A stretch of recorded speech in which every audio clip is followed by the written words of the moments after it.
రాజమహేంద్రవరం శేషయ్యమెట్ట వద్ద ఉన్న అన్నా క్యాంటీన్‌ను కమిషనర్ రాహుల్ మీనా ఈ ఉదయం ఆకస్మికంగా తనిఖీ చేశారు. ఈ సందర్భంగా ఆహార పట్టిక, టోకెన్ కౌంటర్, ఆహార పదార్థాలు వడ్డిస్తున్న స్థలం, డైనింగ్ ఏరియాతో పాటు తాగునీరు అందించే ఏర్పాట్లను పరిశీలించారు. అల్పాహారం తీసుకుంటున్న ప్రజలతో ప్రత్యక్షంగా మాట్లాడి, క్యాంటీన్ సమయానికి తెరుస్తున్నారా? ఆహార పదార్థాల నాణ్యత ఎలా ఉంది? ఏమైనా ఫిర్యాదులు ఉన్నాయా? అని అడిగి తెలుసుకున్నారు. ప్రజలు తమ అభిప్రాయాలు క్యూఆర్ కోడ్ స్కాన్ చేయడం ద్వారా తెలియజేయవచ్చన్నారు. అనంతరం నిర్వాహకులతో మాట్లాడుతూ రోజుకి ఎంతమంది క్యాంటీన్‌కు వస్తారో ఆరా తీశారు.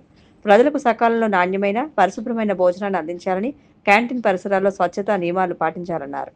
శుద్ధి చేసిన నీటిని అందించాలని, ప్రజల నుంచి ఎలాంటి ఫిర్యాదులు రాకూడదని స్పష్టం చేశారు.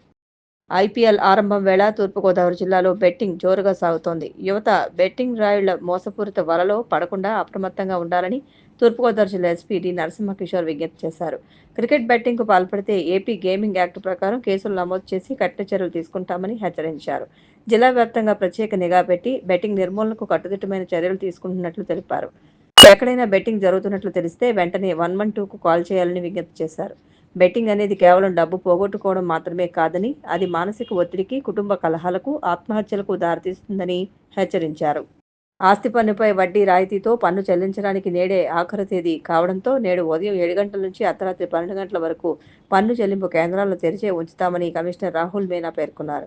రాజమహేంద్రవరం నగరంలోని Prakash Nagar round park, Kotipalli bus stand, railway station వద్ద గల కన్నమ్మ గుడి సమీపాన గల పాత మీ సేవా కేంద్రం, నారాయణపురంలోని బాంబే కాలనీ, విఎల్పురం రైతు బజార్ ప్రక్కన 47వ వార్డు బర్మా కాలనీలో వాటర్ ట్యాంక్ వద్ద, 38వ వార్డు సీతంపేట రిజర్వాయర్ పక్కన, లాలా చెరువులోని సచివాలయ కార్యాలయాల్లో పన్నులు చెల్లించవచ్చునని సూచించారు. మార్చి 31వ తేదీలోగా ఆస్తి పన్ను, ఖాళీ స్థలం పన్ను, తాగునీటి కుళాయి ఛార్జీలు 50% వడ్డీ రాయితీతో చెల్లించవచ్చునని తెలిపారు. ఈ అవకాశాన్ని సద్వినియోగపరచుకోవాలని కోరారు. అలాగే నగరపాలక సంస్థ చట్టంలోని నిబంధనల మేరకు పన్ను బకాయి ఉన్న ఇండ్లకు కుళాయి మరియు విద్యుత్ కనెక్షన్ల నిలుపుదల చేస్తున్నట్లు వెల్లడించారు.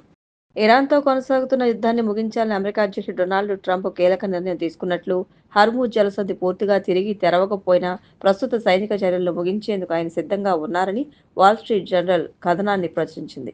హర్మూజ్ను బలవంతంగా తెరిపించే ప్రక్రియ తాము అనుకున్న 4 నుంచి 6 వారాల గడువు కంటే ఎక్కువ సమయం తీసుకుంటుందని అమెరికా అంచనా వేసిందని తెలిపింది. హర్మూజ్ జలసంధిని తెరిపించే బాధ్యతను యూరప్, గల్ఫ్ దేశాలకు అప్పగించే అవకాశాన్ని అమెరికా పరిశీలిస్తోందని వాల్ స్ట్రీట్ కథనం పేర్కొంది. మరోవైపు ఇరాన్లోని రెండో అతిపెద్ద నగరమైన ఇస్ఫహాన్లో ఆ భారీ పేలుడు జరిగింది. మంగళవారం తెల్లవారుజామున ఈ ఘటన చోటు చేసుకుంది. వరుస పేలుళ్లు జరిగినట్లు వీడియో ఫుటేజ్ ద్వారా తెలుస్తోంది. భారీ ఎత్తున మంటలు వ్యాపించాయి. ఈ వీడియోను ట్రంప్ తన సోషల్ మీడియాలో పంచుకున్నారు. కృష్ణా జిల్లా చల్లపల్లి పోలీస్ స్టేషన్కు చెందిన వాహనంలో పేలుడు సంభవించింది. దీపావళి సందర్భంగా సీజ్ చేసిన టపాసులను తరలిస్తుండగా ప్రమాదం చోటు చేసుకుంది. పోలీసు వాహనంలో టపాసులు ఒక్కసారిగా పేలడంతో పెద్ద ఎత్తున మంటలు చెలరేగాయి. దీంతో వాహనం పూర్తిగా దగ్ధమైంది. ఈ ప్రమాదంలో ఎస్ఐ సహా నలుగురు పోలీసు సిబ్బంది తీవ్రంగా గాయపడ్డారు. వారిని వెంటనే సమీప ఆసుపత్రికి తరలించి చికిత్స అందిస్తున్నారు. బీహార్లోని నలందలో ఘోర ప్రమాదం చోటు చేసుకుంది. నలంద జిల్లాలోని శీతల ఆలయంలో తొక్కిసలాట జరగడంతో 8 మంది మృతి చెందారు. మృతులంతా మహిళలే కావడం గమనార్హం. ఈ ఘటనలో 12 మందికి పైగా గాయపడ్డారు. అధిక సంఖ్యలో భక్తులు తరలిరావడంతో ఈ తొక్కిసలాట చోటు చేసుకుంది.